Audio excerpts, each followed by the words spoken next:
Jorgrim left Fjall behind. The south offered work. And work was enough. Bandits blocked the roads. The dead walked where they should have rested. Creatures hunted without gold or ambition. Different enemies, the same answer. Keep moving. Finish the contract, collect the coin, move on. For a time, that seemed simple.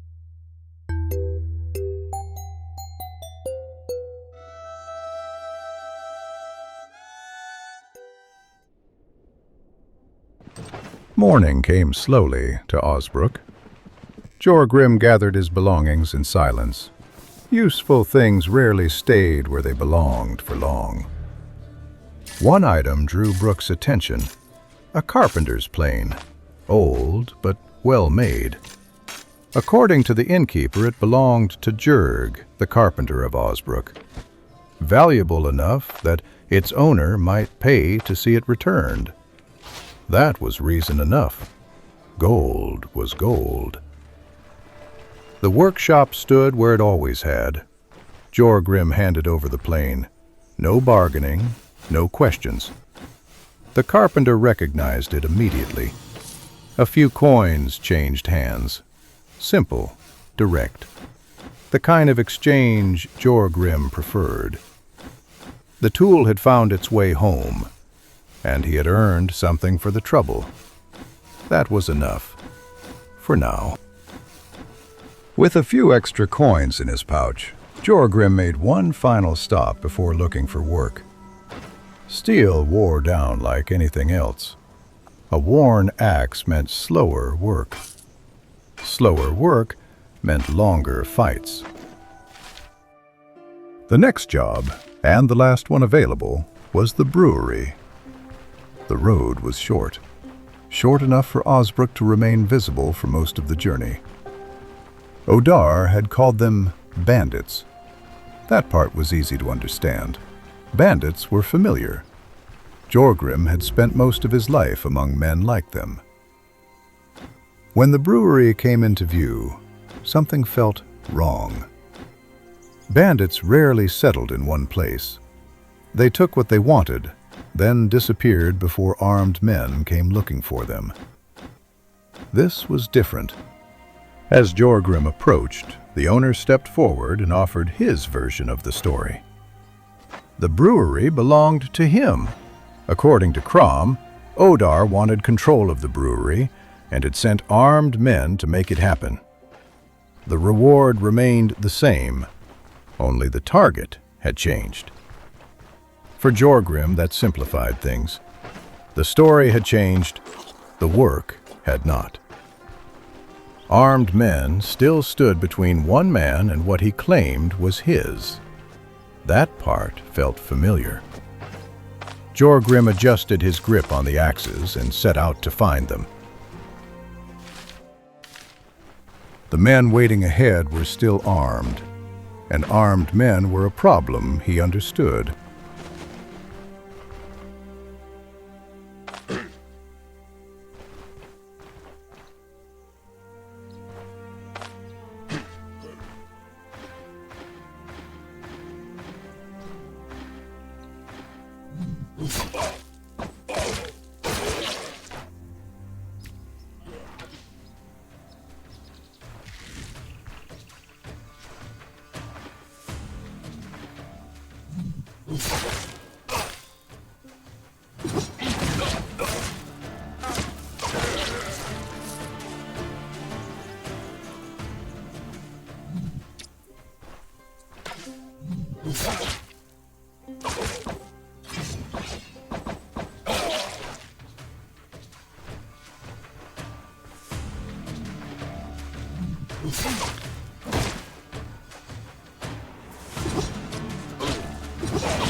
The fighting ended quickly.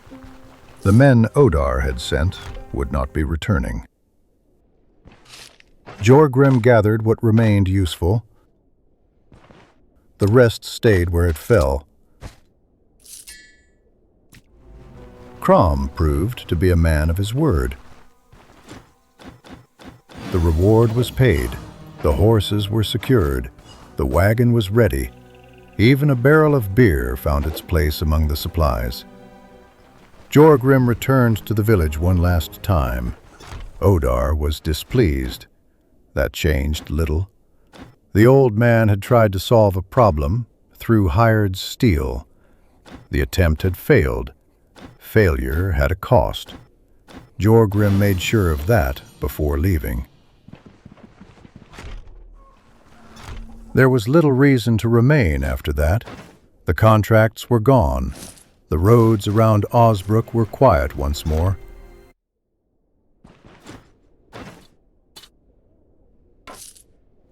Anything worth carrying was loaded onto the wagon. Anything worth selling could be sold elsewhere.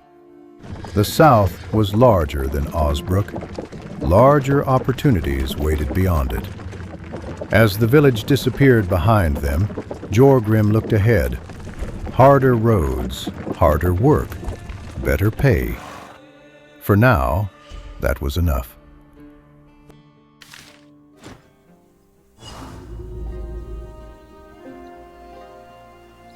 Brynn appeared long before they reached its gates. Stone walls, watchtowers, more people than Jorgrim had seen in a single place since leaving Fjall. The city was impossible to ignore. So, Jorgrim ignored most of it. Varen had business with an alchemist. Whatever happened next depended on finding him. Jorgrim knew little about the man, and cared even less. His own priorities were simpler. The brewery's beer was worth more here than it had been in Osbrook. Old coins could be exchanged for newer ones. While Varen searched for answers, Jorgrim searched for buyers. Each followed what mattered to them. By the time Jorgrim finished his business, Varen had found troubles of his own. The alchemist's house seemed abandoned. The answers they found only led to more questions. Experiments, disappearances, things neither of them understood. Jorgrim cared little about any of it. But Varen's contacts did matter. The former mercenary knew people, roads, and opportunities. That was reason enough to follow him. When the search reached another dead end, Varen made a decision. If answers would not come to him, he would go looking for them himself. There was work on the roads, coin to be earned, places left unexplored. A caravan could serve all three. The camp was small, a beginning, nothing more. Jorgrim saw no reason to object. For now, it seemed like a good way to find work, and work was what mattered.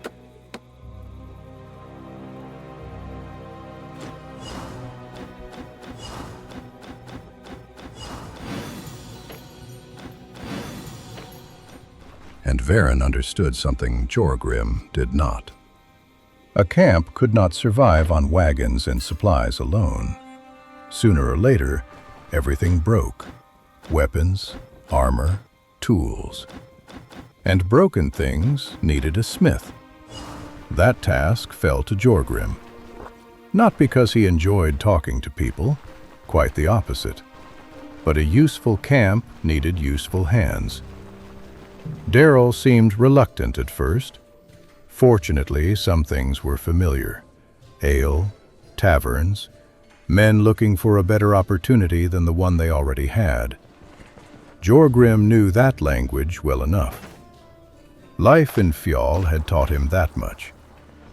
By the end of the evening, the smith agreed to join them, another pair of hands, another useful tool. At least, that was how Jorgrim saw it.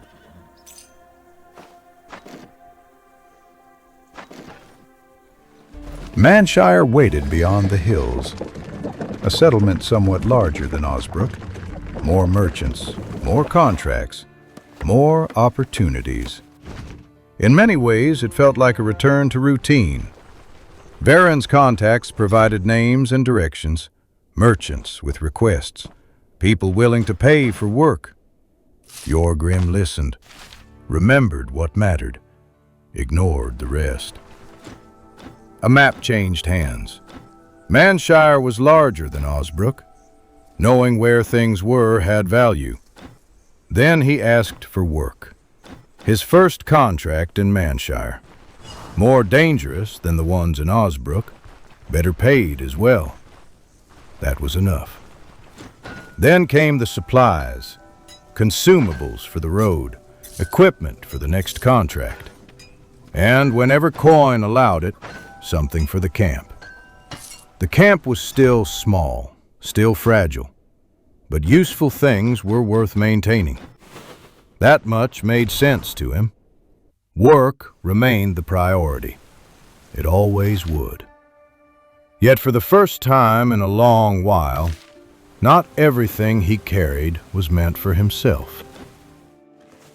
The contract took them far from Mannshire, farther than Osbrook had ever required.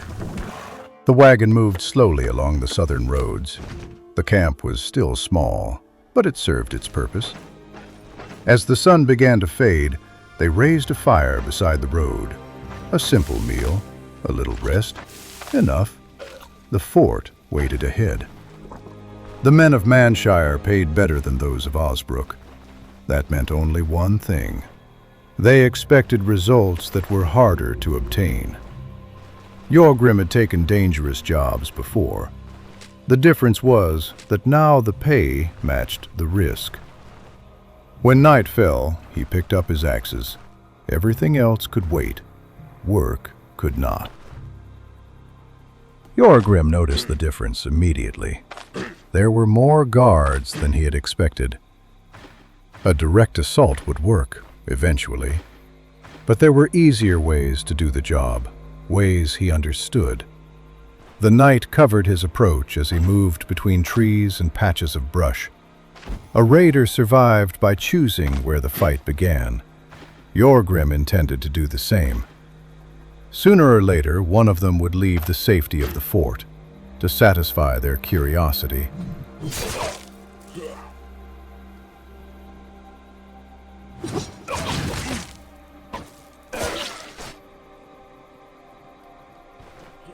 The first man fell. The rest were coming.